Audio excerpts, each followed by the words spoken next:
Victor, the shiny red engine.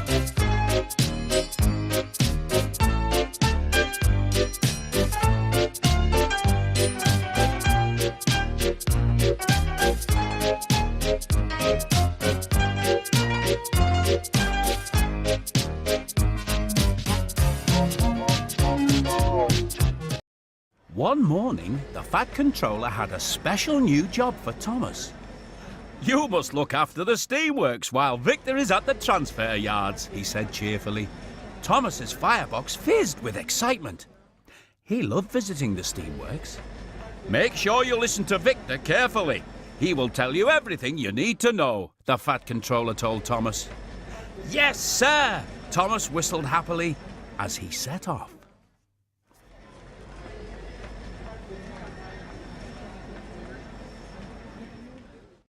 When Thomas arrived at the steamworks, Victor was waiting for him. Everyone liked Victor because he always knew what to do and kept the steamworks running smoothly. "Hello, my friend," he smiled. "Today is going to be a busy day for you." "I like being busy, Victor," tooted Thomas. He couldn't wait to get started. "Now, Thomas," said Victor firmly, "when an engine comes in, you must listen carefully to their problem. If you get stuck, ask Kevin."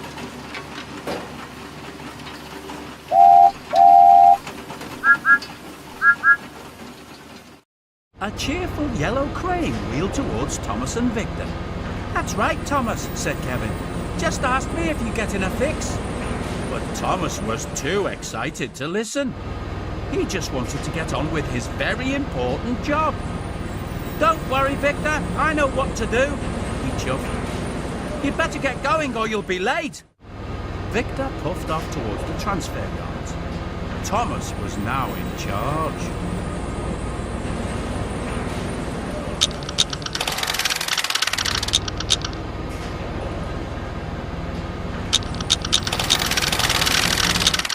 Before long, Spencer steamed into the steamworks. His shiny paint was scratched. "Where's Victor?" Spencer asked. "He's away today. I'm in charge," Thomas replied. "I'll check you from whistle to wheels." Kevin was worried. "Thomas, Spencer only needs a new coat of paint," he said. But Thomas wasn't listening to Kevin. After all, he was in charge. "Put Spencer up on the hoist, Kevin," he said bossily, before puffing away.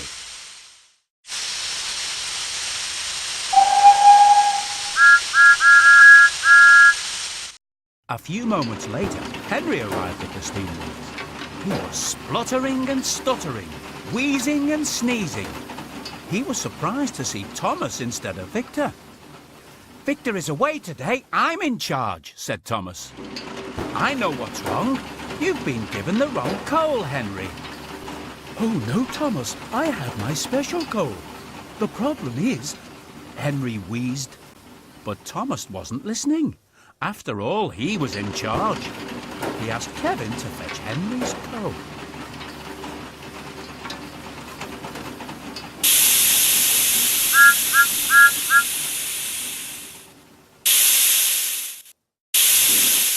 Next, James bumped into the steamboat.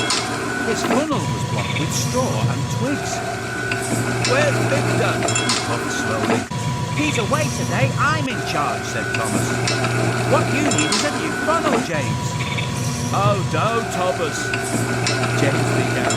But Thomas wasn't listening. He was in charge.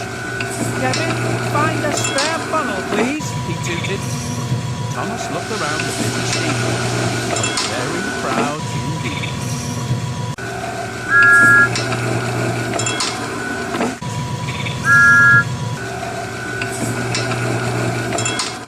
Poor Kevin wheeled this way and that with wood. He wanted to help, but Thomas had given the little crane too many jobs to do. As Kevin reversed with Henry's coal, he bumped the control panel and sent Spencer shuddering into the air. "Heaving hooks!" Kevin cried. He dropped the coal in surprise, and black dust flew everywhere. The engines couldn't see a thing. Henry banged into James, and James blew the biggest puff of steam he had ever blown.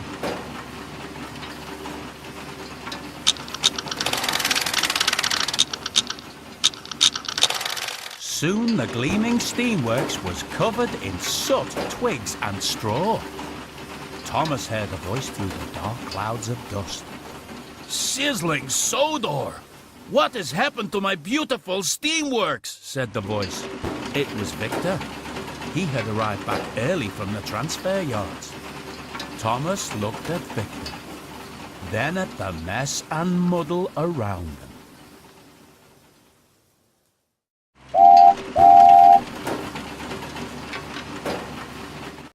I'm sorry, Victor. This is all my fault, Thomas said. I didn't listen to Kevin, and I didn't listen to my friends. I was too excited. Now look at the mess I've made. He puffed sadly. Thomas was very sorry.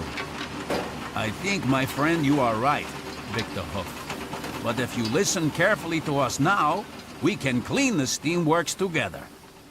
This time, Thomas did just as his friends told him.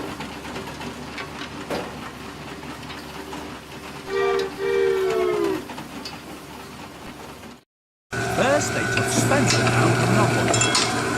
I don't need to be checked from whistle to wheels, Thomas. I just need some new paint for my scratches and scuffs, he said.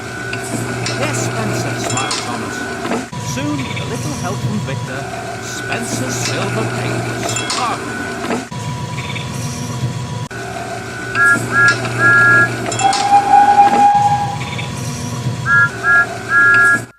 Next, Victor and Thomas talked to Henry. I have my special coal, he told them, but my firebox is making me wheeze and sneeze. Now that he knew what the real problem was, Thomas knew just what to do. Don't worry, Henry, Thomas whistled. Your firebox needs a cleaning, that's all. Thomas was right. After Victor and Thomas had helped clean Henry's firebox, Henry felt as good as new.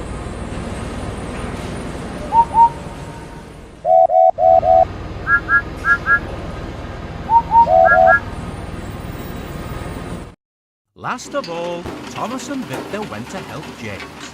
I don't need a new funnel, James said. I just need to have my old funnel cleaned and polished. And before long, James was shining from fender to footplate. Now all the engines were ready to be really useful, and the steamworks was clean again.